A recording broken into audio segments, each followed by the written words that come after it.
dalam Al-Quran itu yang dikaitkan dengan kecerdasan ternyata bukan dengan otak, tetapi dengan qulub.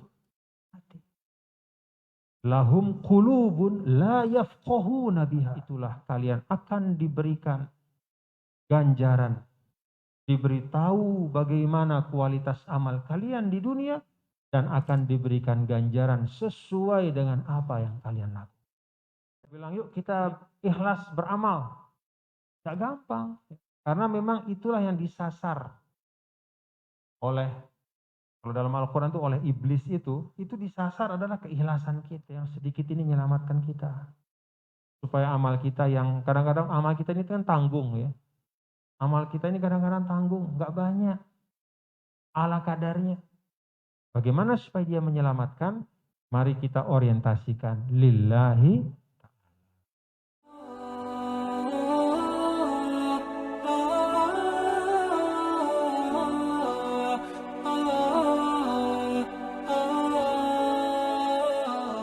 Pada diri beliau dan para sahabat untuk memulai sesuatu dengan sebaik-baik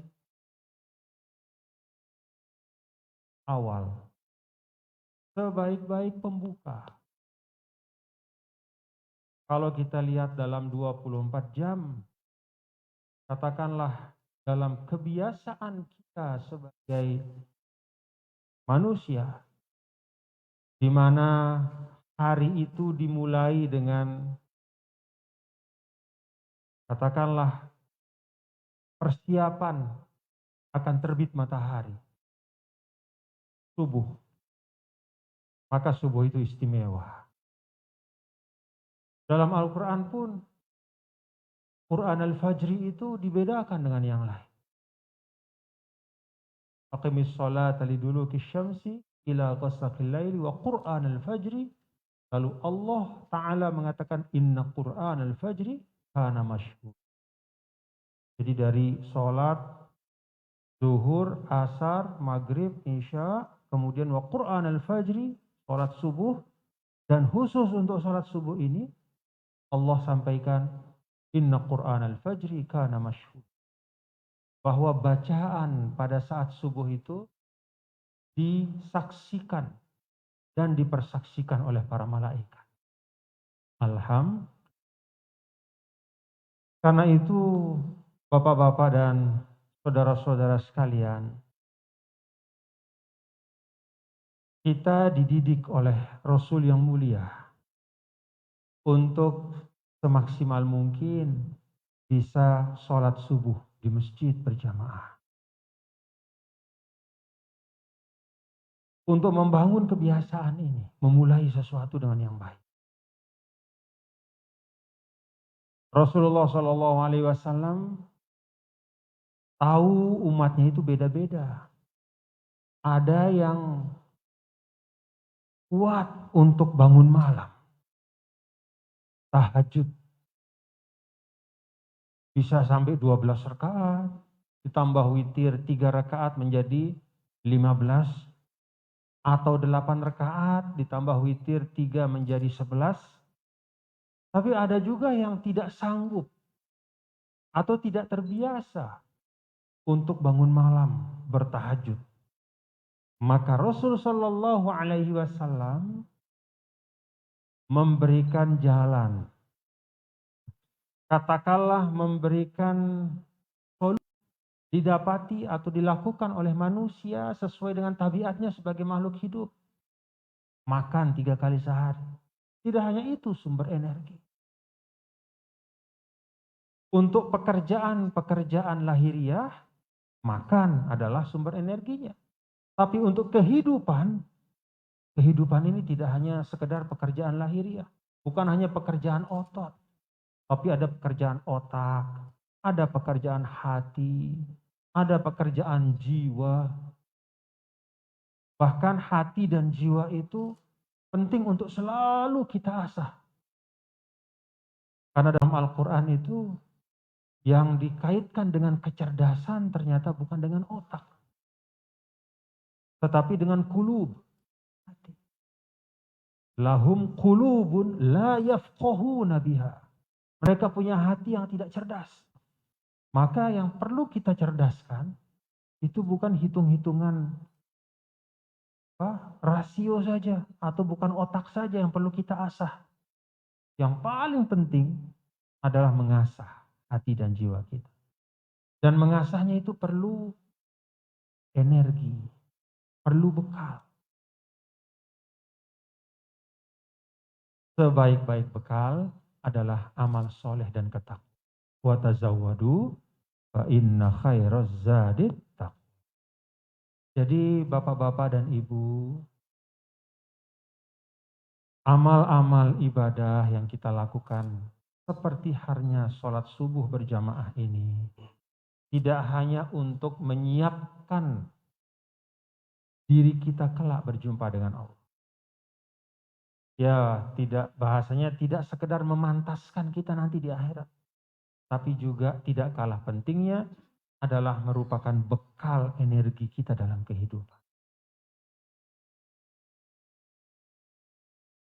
Kan sering kita mendengar kuntum khaira umat. Jadi sebaik-baik umat itu adalah umat Nabi besar Muhammad Sallallahu Alaihi Wasallam. Nah, menjadi umat yang terbaik itu kan perlu kesiapan, perlu sikap mental. Dan membangun sikap mental itu salah satunya dengan seperti kita pada pagi hari ini. Maka saya bersyukur, alhamdulillah. Alhamdulillah pada hari ini kita bersama dapat melaksanakan subuh. Dan saya mendengar dari Bapak Haji Wikondo bahwa musola ini hidup. Musola Al-Hijrah ini hidup. Mulai dari subuh, kemudian seterusnya kajian-kajian. Itulah energi untuk kita membangun khairu ummah. Bapak-bapak, saudara, saya mengajak pada pagi hari ini, mari kita merenungkan satu ayat Al-Quran. Yang sering kita simak guru-guru kita membaca. Dulu saya ingat betul salah seorang dari dosen saya di Kairo itu selalu baca ayat ini setiap kali mengajar. Ayat 105 dari surah At-Taubah. Allah Subhanahu wa taala berfirman, A'udzu billahi minasyaitonir rajim. Bismillahirrahmanirrahim. Wa qul i'malu fasayarallahu 'amalakum wa rasuluhu wal mu'minun. Wa saturadduna ila 'alimil ghaibi wasyahada fayunabbi'ukum bima kuntum ta'malun. Katakanlah wahai Muhammad. Ini ayat yang diawali dengan wakul ya. Kalau wakul itu biasanya isinya itu penting-penting untuk kita. Biasanya isinya itu adalah pokok-pokok tuntunan Islam. Baik itu akidah, ibadah maupun muamalah. Qul huwallahu ahad. Nah, itu tuntunan akidah yang paling tinggi. Katakan Muhammad kepada semua, Allah itu Esa. Di sini juga diawali dengan qul wa qul. Katakanlah wahai Muhammad. Apa yang Rasul diminta untuk mengingatkan kita? I'malu fasayarallahu amalakum wa rasuluhu wal mu'minun. Katakanlah wahai Muhammad, bilang kepada umatmu itu, bilang kepada warga muslim yang ada di Padang Sambian, bilang kepada umatmu yang sekarang bersamamu dan yang seterusnya sampai akhir zaman. I'malu. Bekerja dan beramal. Fasayarallahu amalakum wa rasuluhu wal mu'minun. Amalmu itu akan Allah lihat. Akan Rasulnya lihat. Dan akan dilihat pula oleh orang-orang yang beriman. Wasaturadduna ila alimil ghaibi wasyahada. Dan kemudian pada saatnya kalian akan dikembalikan kepada yang maha mengetahui segala sesuatu. Baik yang gaib maupun yang nyata yang tampak. Dan saat itulah kalian akan diberikan ganjaran, diberitahu bagaimana kualitas amal kalian di dunia, dan akan diberikan ganjaran sesuai dengan apa yang kalian lakukan. Ini guru saya dulu, bapak-bapak ibu, sering betul baca ayat ini. Dan di dalam salah satu kesempatan beliau menyampaikan ayat inilah yang selalu mengingatkan saya. Ketika saya akan beramal, ayat ini mengingatkan saya. Mengingatkan saya tentang beberapa hal, kata beliau, dan ini yang ingin saya sampaikan. Yang pertama, bapak-bapak ibu, ayat ini mengingatkan kita untuk mengorientasikan atau mengarahkan amal kita itu, pertama dan utama, mencari ridho Allah.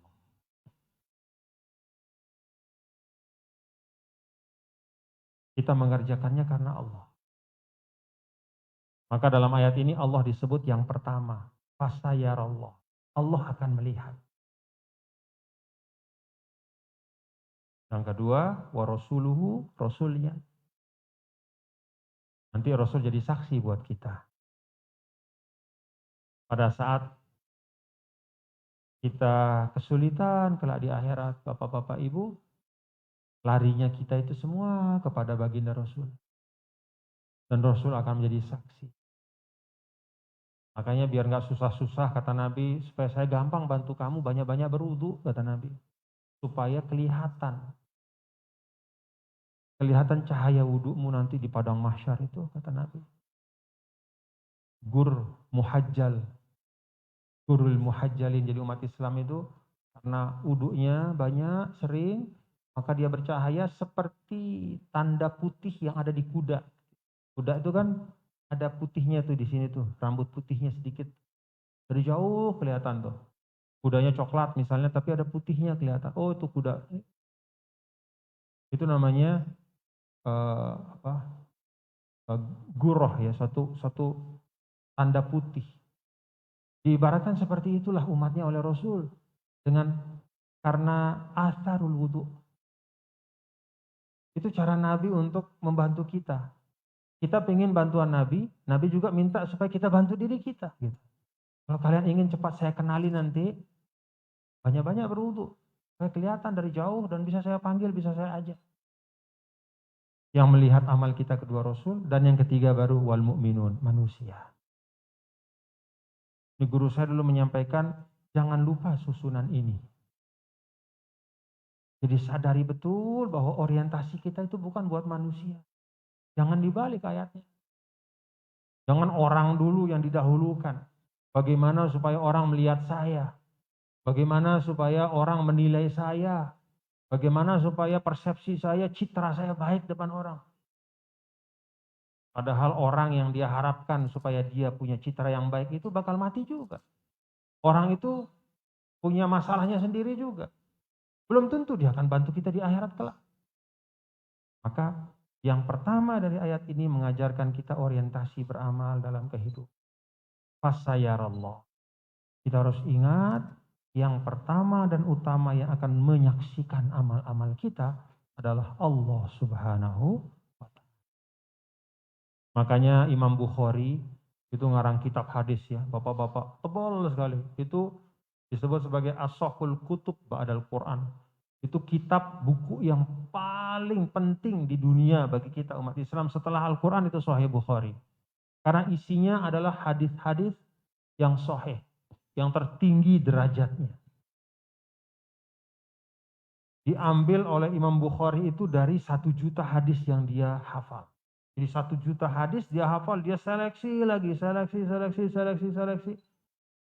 Diseleksi semua sampai hanya berapa ribu saja.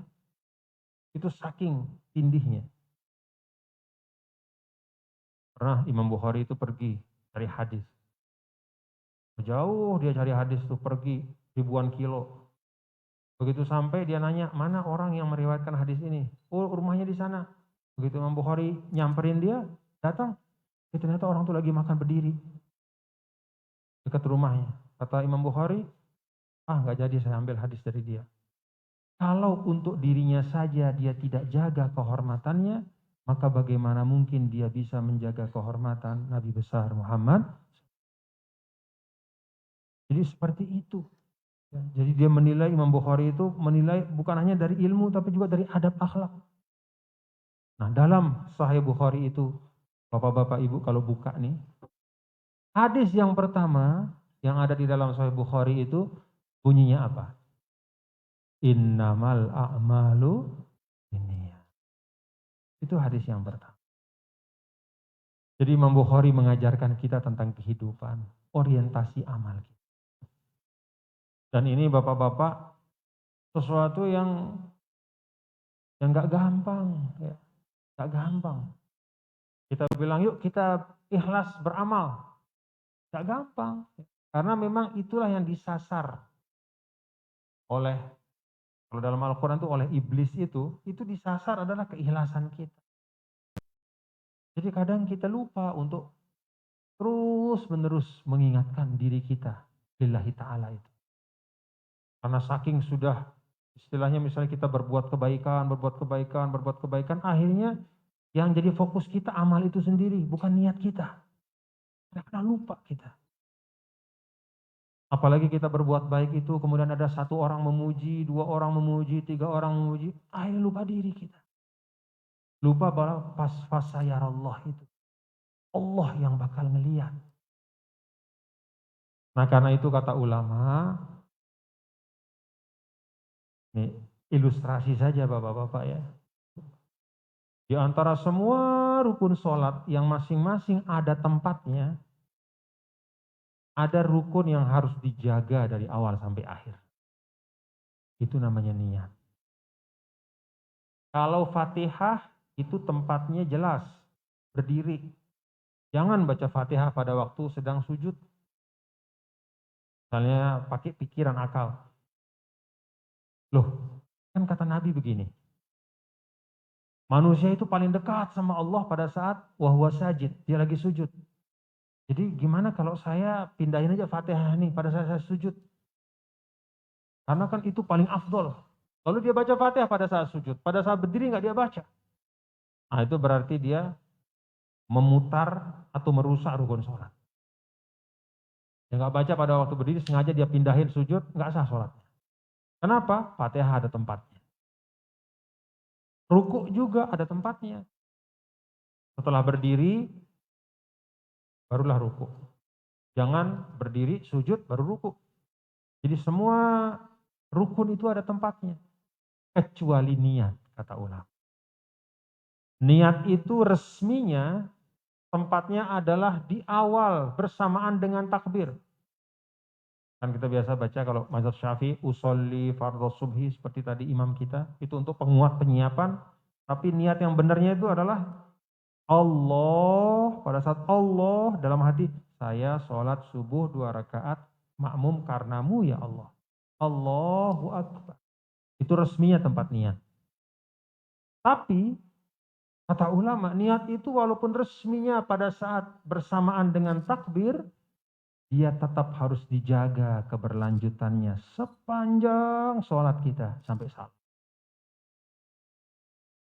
Kalau di rakaat kedua niat kita udah beda, bukan karena Allah tapi karena seseorang yang kebetulan datang, orang yang kita hormati, lalu kita berubah niat kita, harus sholat beneran nih, ada dia nih sekarang. Terus salah. Jadi niat itu kita jaga betul. Kasih perhatian khusus pada niat kita.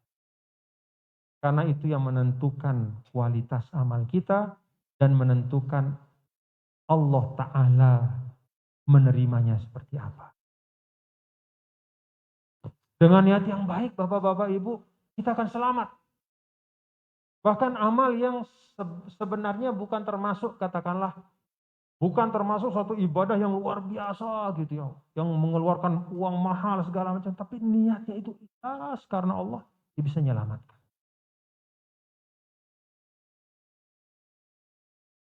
Kan di dalam Sahih Bukhari itu ada yang kisah 3 orang ya, yang terperangkap dalam gua, itu hadis sahih kan.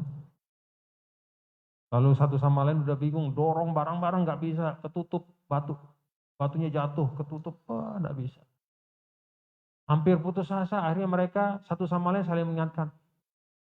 Kalau seperti ini kita sudah nggak bisa menyelamatkan kita kecuali Allah Ta'ala. Mari kita bertawasul dengan amal kita. Maka masing-masing kemudian berdoa kepada Allah dengan amal yang dia yakini itulah amal dia yang paling berkesan dan paling ikhlas karena Allah. Kalau yang satu mengatakan, ya Allah saya itu bekerja, kemudian saya membawa makanan pulang, tapi suatu ketika saya punya tradisi bahwa yang makan makanan saya itu harus orang tua saya dulu, baru anak saya. Suatu ketika begitu saya pulang, tiba-tiba orang tua saya sudah tidur. Tapi saya tetap gak berani kasih anak saya tunggu sampai orang tua saya bangun. Sampai anak saya nangis-nangis segala macam, saya tahan saja sampai orang tua saya bangun. Begitu orang tua saya bangun, saya kasih makan, baru saya kasih makan anak saya. Padahal hati saya teriris mendengar anak saya nangis. Tapi saya sudah niatkan. Ya Allah, kalau itu saya lakukan karenamu, selamatkan saya ya Allah. Bergeser, kan gitu ya dalam hadisnya, bergeser batu itu. Nah satu lagi mengatakan, ya Allah saya punya keluarga, sepupu, gadis cantik sekali. Saya punya kesempatan untuk mendapatkan kenikmatan dari dia, tapi saya tinggalkan karenamu. Padahal sudah dapat kesempatan itu. Gak ada yang tahu siapa-siapa. Tapi kemudian saya tinggalkan. Kalau saya paksa saya bisa. Tapi saya tinggalkan. Hanya karena saya takut padamu ya Allah. Kalau itu adalah amal saya yang baik ya Allah. Bebaskan saya. Selamatkan saya. Geser. Ini kan amal-amal yang sehari-hari kita temukan. Tantangan-tantangan seperti ini.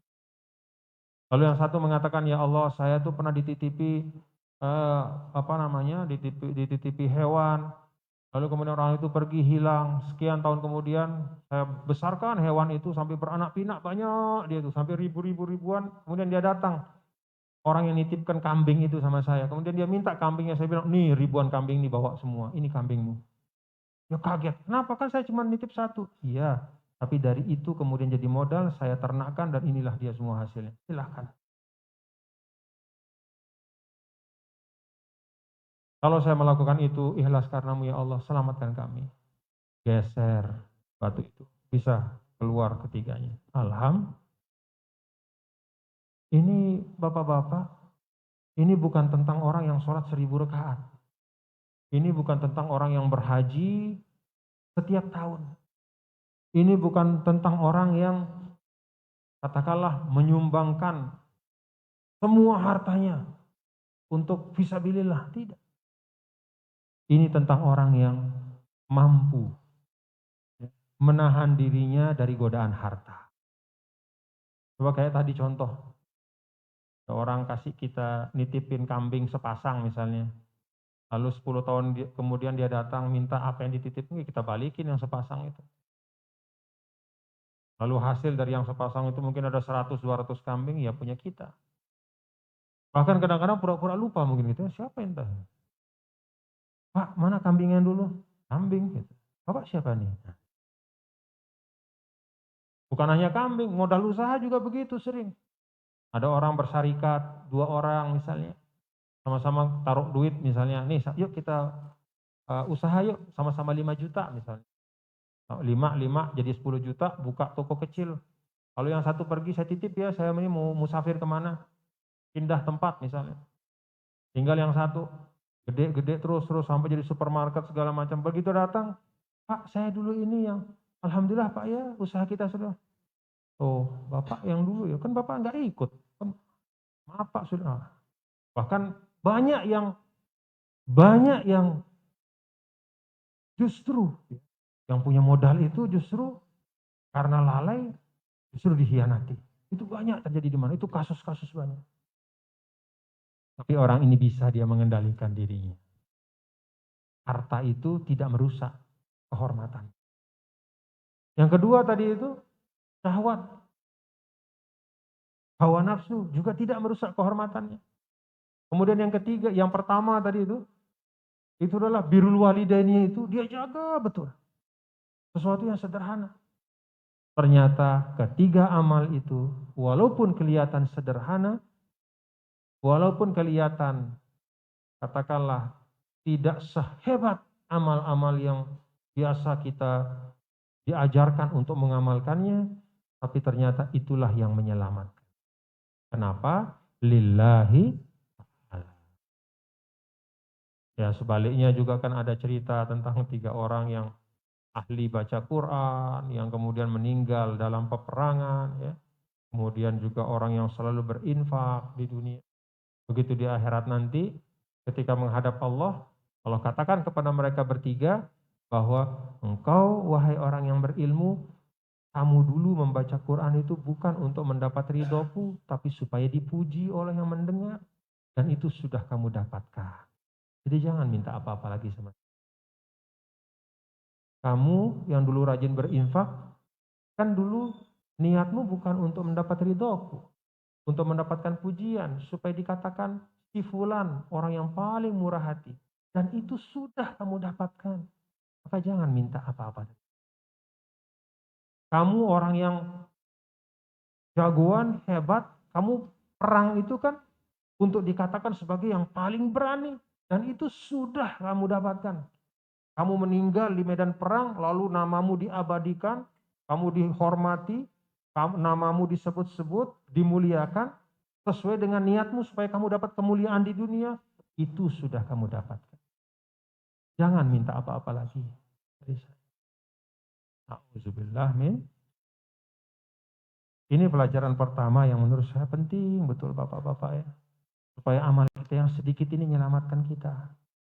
Supaya amal kita yang kadang-kadang amal kita ini kan tanggung ya. Amal kita ini kadang-kadang tanggung, nggak banyak. Ala kadarnya. Bagaimana supaya dia menyelamatkan? Mari kita orientasikan lillahi. Yang kedua, guru saya menyampaikan dari ayat itu kita ambil pelajaran bahwa kalau sesuatu itu semua akan disaksikan, semua itu disaksikan oleh Allah, maka pastikan kita memberikan yang terbaik. Kalau memang sesuatu itu lillahi ta'ala, sesuatu persembahan kepada Allah, pastikan kita mempersembahkan yang terbaik.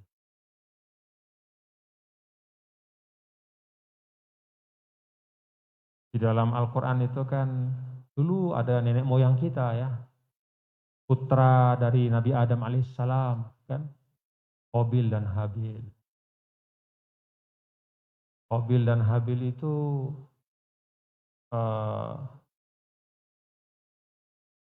punya profesi yang beda. Kalau Qabil itu dia menjadi petani. Dia menggarap lahan. Kalau Habil itu peternak, menggembala. Pada masa ketika turun perintah Allah untuk berkurban, Qabil itu memilih ya, hasil pertaniannya yang ala kadarnya. Ya KW2 lah. Berasnya bagus, dia cari mana beras yang paling gak bagus. Itu yang dia siapkan. Sebaliknya adiknya Habil itu menyiapkan kambing domba yang paling gemuk. Fatuqubbila min ahadihima walam yutaqabbal minal. Diterimalah dari yang satu dan tidak diterima dari yang satu lagi. Dari Habil diterima, dari Qabil tidak. Kenapa? Innama yataqabbalullahu minal muttaqin. Allah hanya menerima amal-amal dari orang yang bertakwa. Nah, coba nih sekarang kita perhatikan. Apa ukuran ketakwaan dalam ayat ini? Ternyata ukuran ketakwaan itu salah satunya adalah memberi yang terbaik kepada Allah. Memberi apa yang terbaik? Kalau misalnya kita punya kesehatan, kalau kita punya waktu, kasih yang terbaik kepada Allah.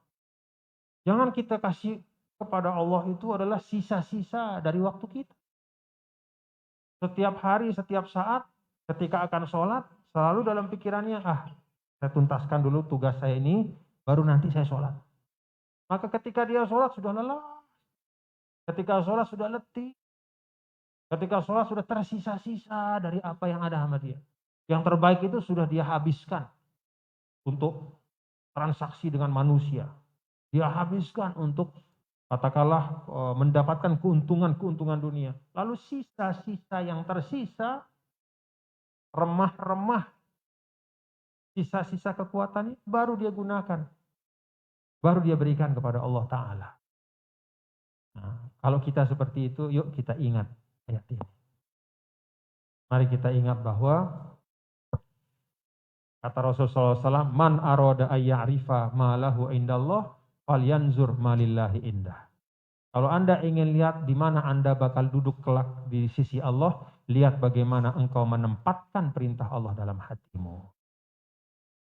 Jadi kita renungkan bagaimana kita memaknakan tuntunan Allah itu.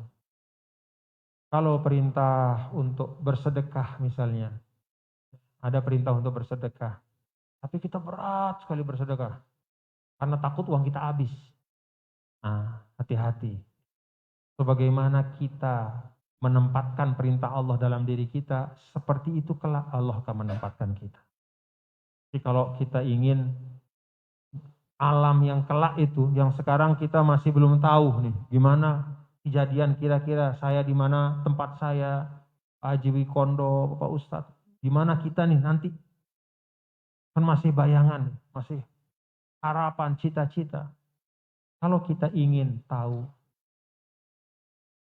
di mana kita berada, maka cari tahu di mana perintah Allah pada dirimu.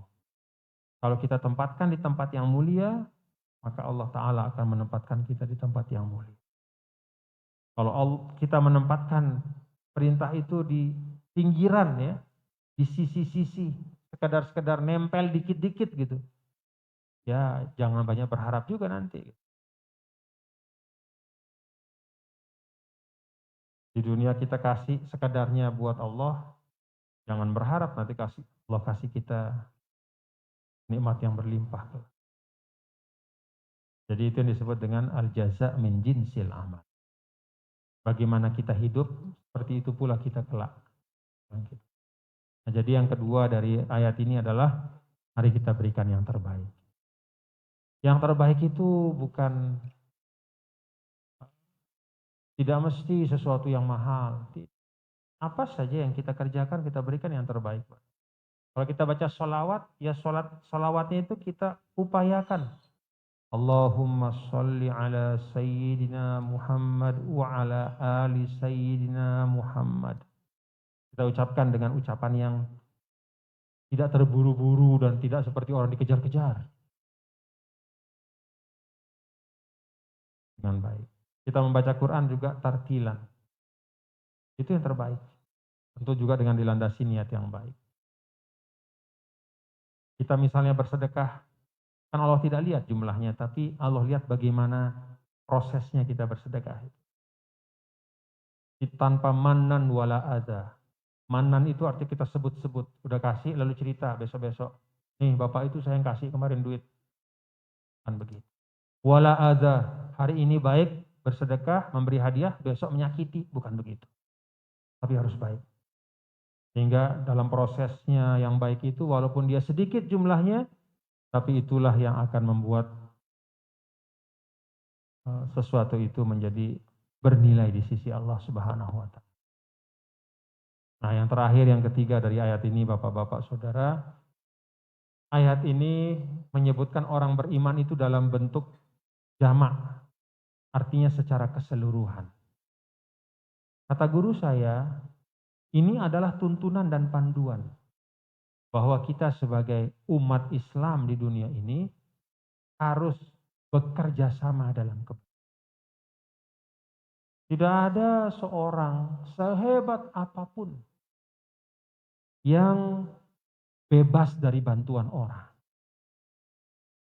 Tidak ada kita mampu melaksanakan satu macam pekerjaan kecuali di situ ada jasa orang lain. Bahkan bukan hanya satu orang. Ini saya datang dari hotel nih. Siapa yang bisa yang berbuat baik sama saya? Ada driver di situ. Ada teman saya yang mengingat pesan saya, yang mau WA saya. Kita berangkat jam sekian Tuan Guru. Ada petugas hotel yang menyetirkan bagicar itu. ngantar dari kamar ke lobi. Itu banyak sekali orang yang ikut bersama sehingga saya bisa hadir di sini. Ada Pak Haji Wikondo yang mengundang saya. Kalau beliau nggak ngundang, saya nggak tahu musola. Artinya subuh saya ini, 2 rakaat saya ini, di dalamnya itu ada kerja-kerja orang. Saya di sini nutup aurat sebagai syarat sholat. Ini bukan saya yang jahit, orang yang jahit. Celana juga. Jadi pada diri kita itu melekat kebaikan orang yang tidak terhingga, tidak terhitung. Bahkan orang yang paling atas, posisinya dalam kehidupan dunia, itu artinya dia paling banyak orang menopang di bawahnya. Seorang tidak akan menjadi pemimpin kecuali di bawahnya itu ada pundak-pundak dan bahu-bahu dari orang yang dipimpin. Jadi hati-hati. Jangan semakin atas gitu ya. Lalu semakin lupa diri. Lupa bahwa di bawahnya itu banyak sekali orang yang membantu dia sehingga bisa sampai posisi itu. Orang pengusaha besar punya 1000 karyawan. Berarti apa? Dengan 1000 itulah yang membantu dia mencapai posisi. Lebih banyak dibanding orang yang punya 10 karyawan. Artinya ada 10 secara langsung dalam usahanya yang membantu dia. Walhasil bapak-bapak saudara, wal mu'minun dalam ayat ini hendaknya menjadi pengingat bagi kita.